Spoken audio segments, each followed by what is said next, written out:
Well, November seems a long way off, but campaigns for the midterm elections are already well underway. The GOP is looking to take advantage of the botched rollout of Obamacare and the president's low approval ratings to try to win enough seats from the Democrats to take back the Senate. Democrats have 21 Senate spots open, 7 seats in states that Mitt Romney actually carried in 2012.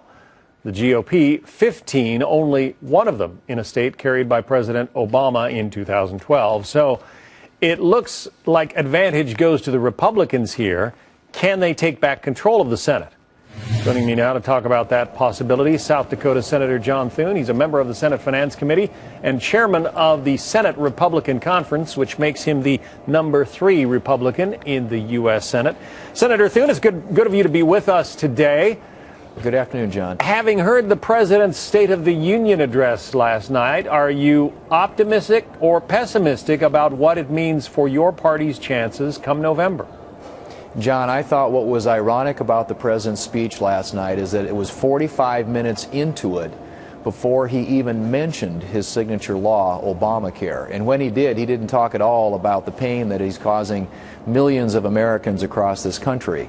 And after the speech, you had Democrats, some of the states that you mentioned where they're running re-election races this year, go out and issue statements that create a distance and separation from the president, which I think suggests that they're doing everything they can to run away from, distract, and try and change the subject because they know how detrimental and how difficult it's going to be to win re-election after casting the deciding vote for the Obamacare legislation, which is creating so much harm, economic harm, to their constituents in their individual states. But as you well know, 10 months is a long time in politics. That's how far away we are from those November elections. Things could turn around for Obamacare and for Democratic fortunes.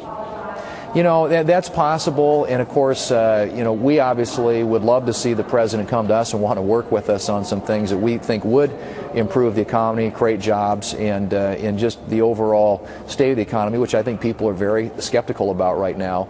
But my sense is that a lot of these things are starting to get baked into the environment and the landscape for this election. I think that the Obamacare story only gets worse for Democrats here in Washington. I think you're going to see more canceled coverage, more premium increases, more out-of-pocket costs for people in this country in the form of higher copays and deductibles, and fewer choices when it comes to doctors. That's not going to change, and I think as more and more Americans feel the impact of this, they're going to be asking their senator, why did you cast the deciding vote for something that is causing this kind of economic harm to so many families around the country?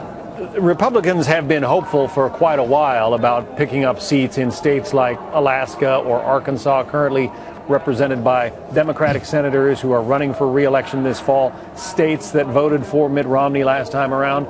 But now we read that you are looking at maybe expanding the playing field quite a bit, that states like Michigan and Virginia all of a sudden, maybe even Oregon, look like they could be competitive races. I think, John, as the year plays out, a lot of things, as you said, things can change. There are certain issues that have a short shelf life in politics.